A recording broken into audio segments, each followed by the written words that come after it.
everybody, welcome back to my channel. I am Meg, and if you're new here, welcome.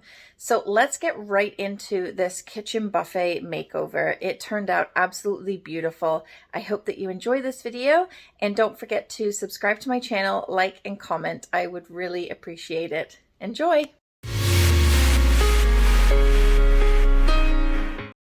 So I saw this kitchen buffet on Marketplace and I had contemplated over it so many times, and finally I just said I need to have this. Dovetail joints. The entire piece was solid wood. It was beautiful, but nobody wanted the orange original stain finish.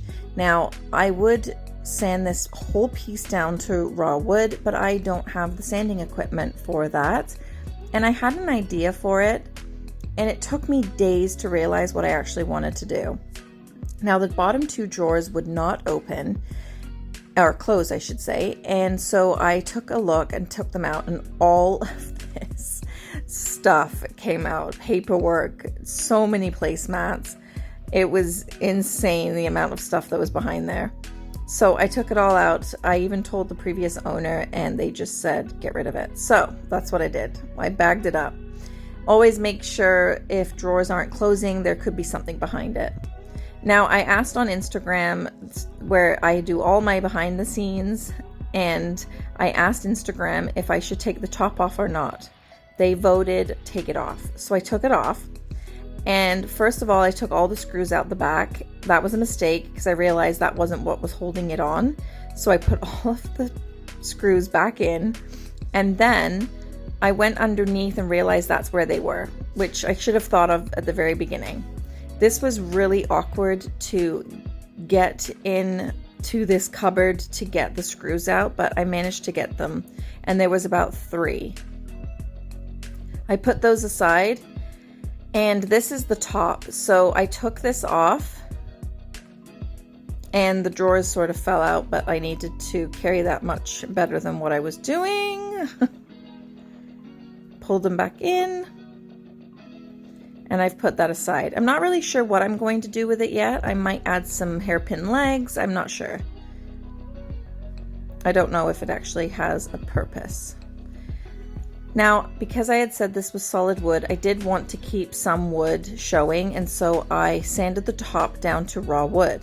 Now, as you can see, there were some lines there from where the top part was sitting. I also think that the middle part there was faded, or something had spilt. It wasn't bubbled or anything. It was in perfect condition on the top. I think it was maybe sunlight or faded. So I sanded it all down to raw wood. And it looked beautiful. The wood grain was gorgeous. And I knew I had to keep that. Now, as I had said before, my sander, which I usually use a Bosch sander, but I sand so much that the pad needs to be replaced, and my Ryobi sander doesn't hook up to my shop vac. So I had to use the Ryobi for now until I can get a new sander to hook up to my shop vac so that there's no dust. I took off all the hardware. I'm definitely keeping them.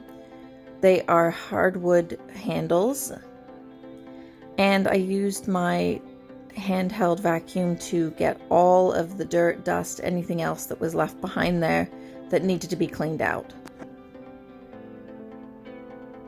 There was a lot in there. After that, I had covered up the top with painter's plastic and the green tape, but I should have cleaned it better because it was quite dusty, and so the tape wasn't sticking as well as I wanted it to. I then scuff sanded the entire piece. And I also wanted to leave the insides of the drawers, the cupboards, all solid wood. I scuff sanded the sides as well, making sure that there wasn't any leftover top coat or stain so that I can have my paint and primer adhere properly. I then cleaned the entire piece with Cred Cutter, making sure I got all the insides as well and the drawers.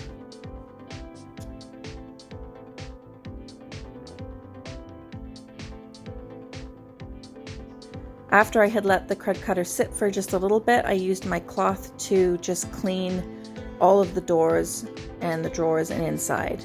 It actually wasn't very dirty at all.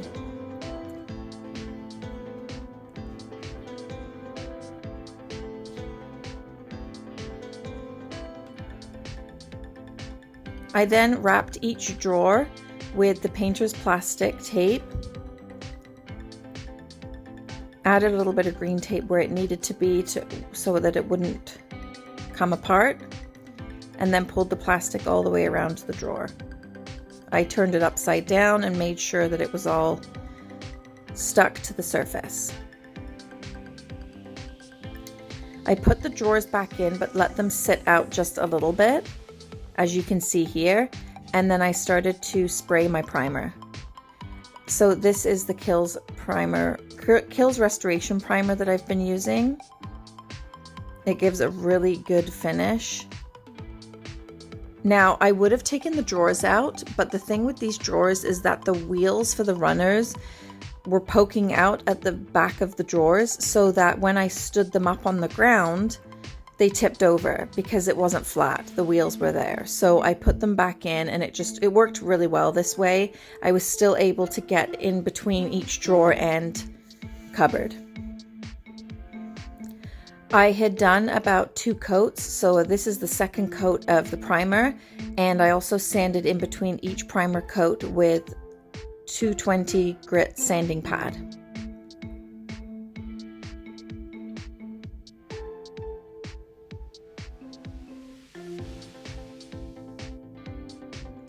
When you are spraying and using your sprayer, make sure that if your primer is thin, don't add any water. If it is a bit thicker, and the Kiltz Restoration, I do add a little bit of water because it will end up running and dripping, and you don't want that. You can see all of my settings that I use in my other video, and I'll put the link right above here.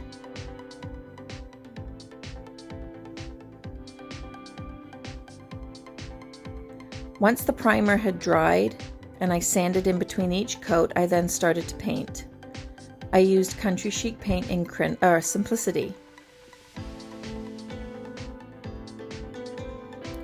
And the Simplicity is a bright white.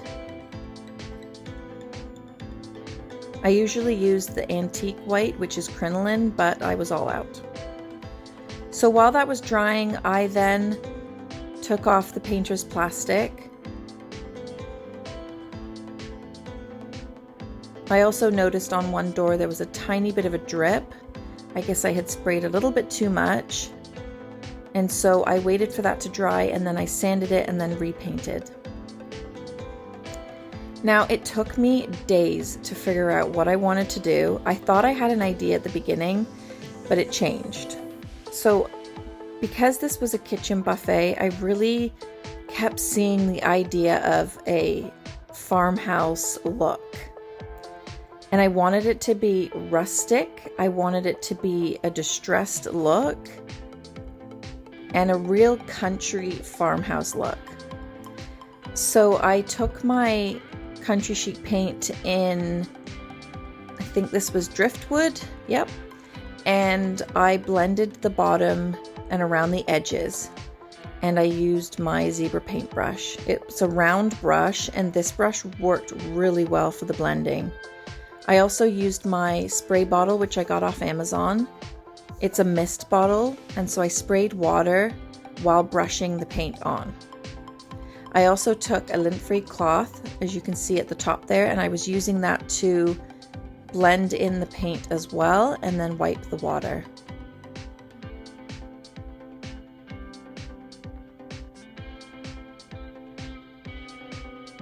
I used the zebra brush as a dry brush, so I didn't get it wet unless it was on the buffet. And then wiping it around, as you can see, it's starting to blend.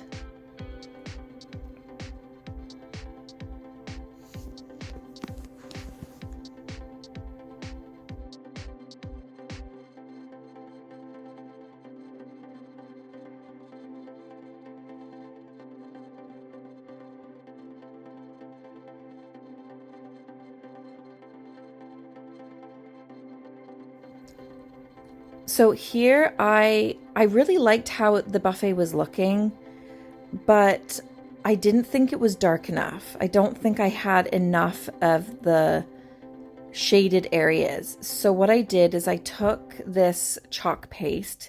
Now, chalk paste is quite thick.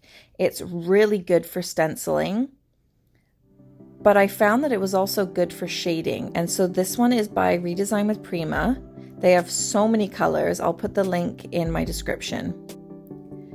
And I brushed on this one. It's called Cocoa, and it was a dark brown, and I added that with my angle brush inside the corners of the doorway. I then took my zebra round brush and just blended it in. I sprayed a little bit of water. If you don't spray water, the chalk paste won't move. So you need a little bit of water just to move it around. And that darkened up the corners, making the piece look more rustic and really a farmhouse rustic look. I did this with the other door as well, and also the corners of the drawers. Then I thought, how cool would it be to add this amazing stencil?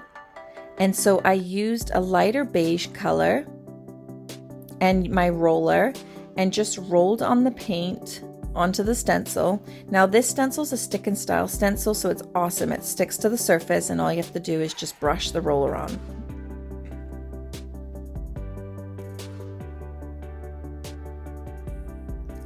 I wanted each drawer and also the cupboard panels to have this faded stencil, and after I had put the paint on, I went over it with a sanding block just to scuff sand the stencil to make it look worn and faded.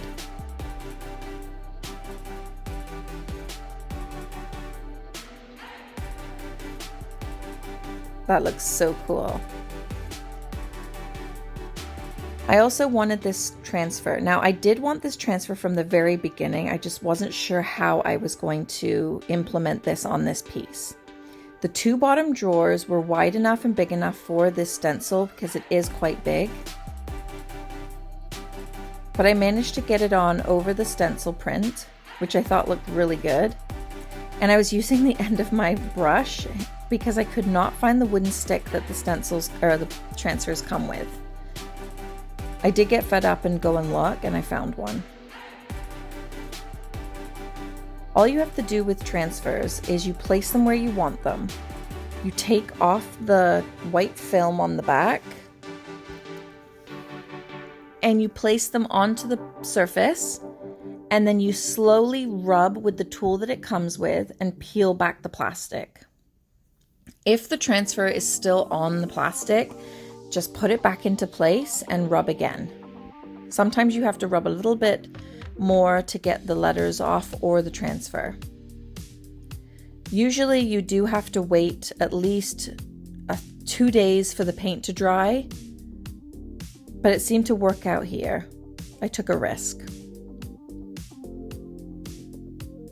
And there, you just peel off the plastic. Now, the letters were a very dark sort of gray, and I wanted them to blend sort of into the look of the piece. So I added some of the cocoa chalk paste into the letters, and then added a bit of water to the cloth and just rubbed around the letters, adding the paste onto the transfer. This helped the letters blend in a bit better. I really liked how they turned out. So I did the farmer's word, and then I did mark it on the other drawer. And then I started to dust off all of the dust on the top from sanding. I just used my brush and wiped off all the dust. I then sprayed the wood with water and brushed over a light beige paint to make a wash. I sprayed some more water on top, and then I take a cloth and rub off any excess.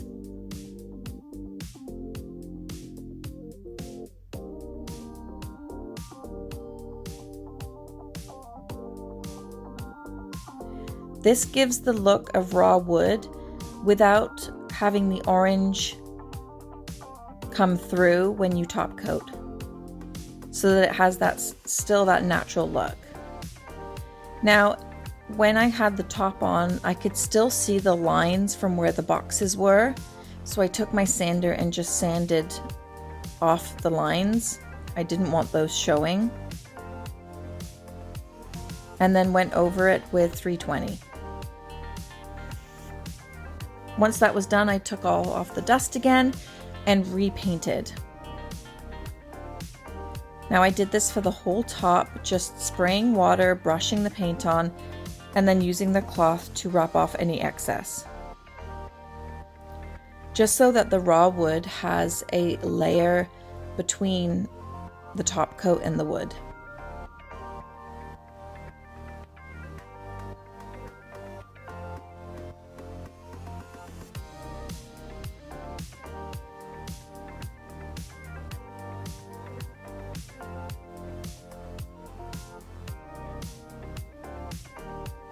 Once the top was all dry, I went over it with a sanding block. This is 1000 grit.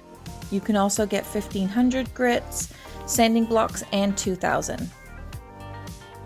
This just gives it a really nice smooth finish. Once all that was dried and sanded, I started to top coat the top and the entire piece. I'm using Country Chic Paint Clear Coat to top coat. I did about 3 coats for the top and 2 coats for the body.